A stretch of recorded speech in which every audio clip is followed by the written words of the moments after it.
Oh my god, wow, devs listened! Guys, this is absolutely going to be a stream to remember, but not for the reasons that you would think. And we're just as excited as you guys for what's coming next in the game.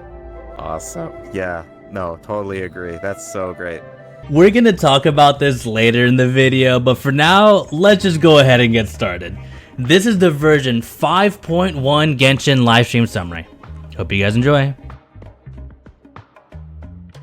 By the way, if you really like Genshin Impact or other gacha games like Honkai Star Rail or Wuthering Waves and want to keep up to date with the news, then consider subscribing for more. I love going over these news and giving that information to you guys as soon as it's available. And with that out of the way, let's get started. Not wasting any time, let's go ahead and talk about our one and only new character coming to version 5.1, Xilonen, who is a GEO sword user. And before you roll your eyes and say, great, another GEO character, trust me, you're gonna want to hear this. So what if I told you she is basically power creep Kazuha? Do I have your attention now? Good, because it gets better from here. But right before we talk about her kit, let's talk about her wall running. She looks not only stylish, but even more efficient than Kachina in my opinion. And honestly, I'm all for it. So her kit is actually quite straightforward. Pop her skill and start doing elemental shred. But why does that make her better than Kazuha? Well, it's because of this. Not only can you stack multiple elements and shred different elements at the same time, but keep in mind that she is also a Natlan character, so you can use the new artifact set to shred even more elements. And she is also a healer, so you can pair her with someone like Farina to really skyrocket your damage. I don't think we've ever seen a character that could do so much elemental shred and amplification at the same time. It's actually quite absurd.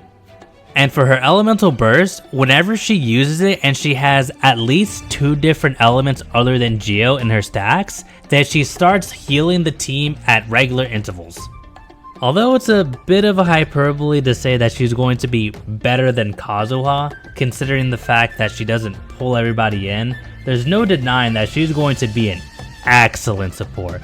And if you want to know more about her in particular, then she's also going to have a Tribal Chronicles dedicated specifically for her.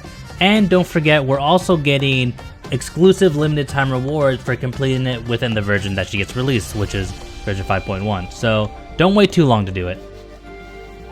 And I'm sure as you're aware, with version 5.1 coming out, we're getting 2 new Archon quests for chapter 5, which is going to be Act 3 and 4. But that's not what is important right now.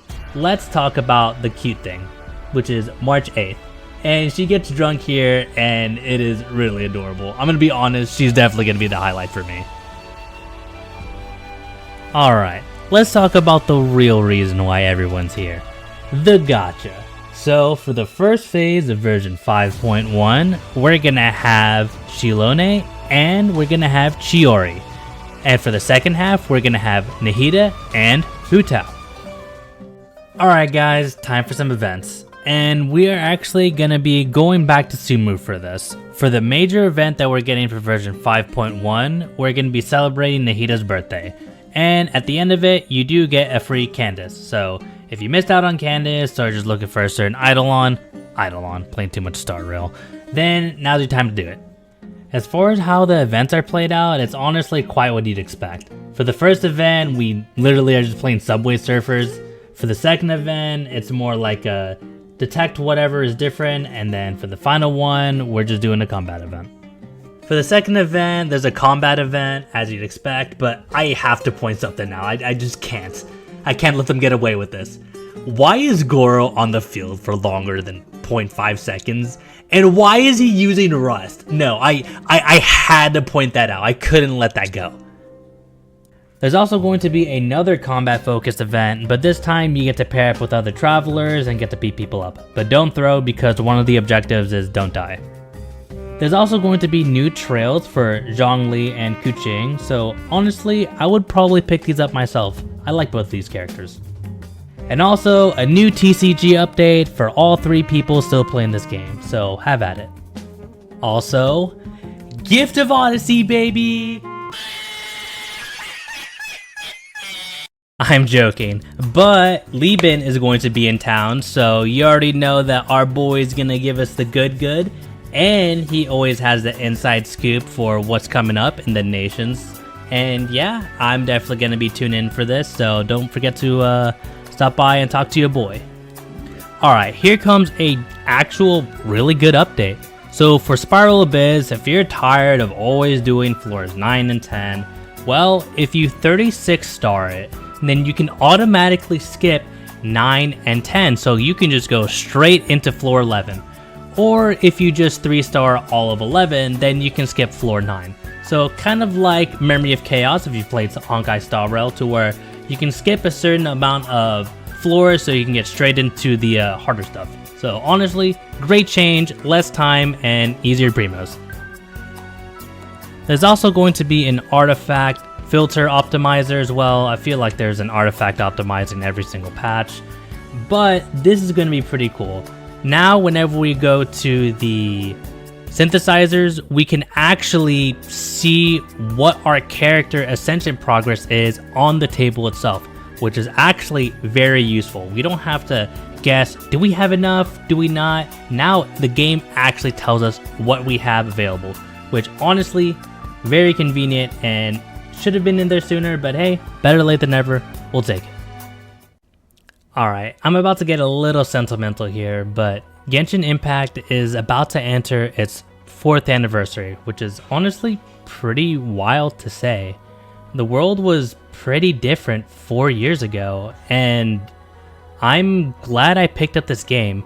Although I can't say I'm a day 1 player, at least I was a day 3 player, and I've got to see practically every step of the way of this game, and it's come a long way. And although it has a lot of flaws, I really do like this game and I want to see it to the end.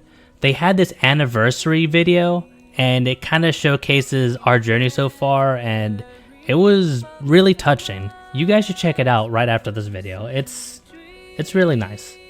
But before I forget, I also want to share the redemption codes. And here are the redemption codes right now, but you have to put this in by today, which is September 27th of 2024. If you don't put this in right now, it is going away by the end of today and you will not be able to redeem it afterwards. So go ahead and put that in. So you might be wondering, who are these guys and why aren't the characters from Genshin actually voicing? Well, I'm sure you guys are aware that there's actually a strike going with the English voice actors in Hoyoverse, so that's why we have these people in particular voicing, and let's not try to bash on them too hard. And I know I did poke fun at them a little bit, but they are trying their best, so let's cut them some slack a little bit. But if you are interested in staying up to date with either Genshin, Star Rail, or just keeping up with gacha news as a whole, then subscribe for more, and I'll do more videos like these. So until next time, later. Awesome. Yeah, no, totally agree. That's so great.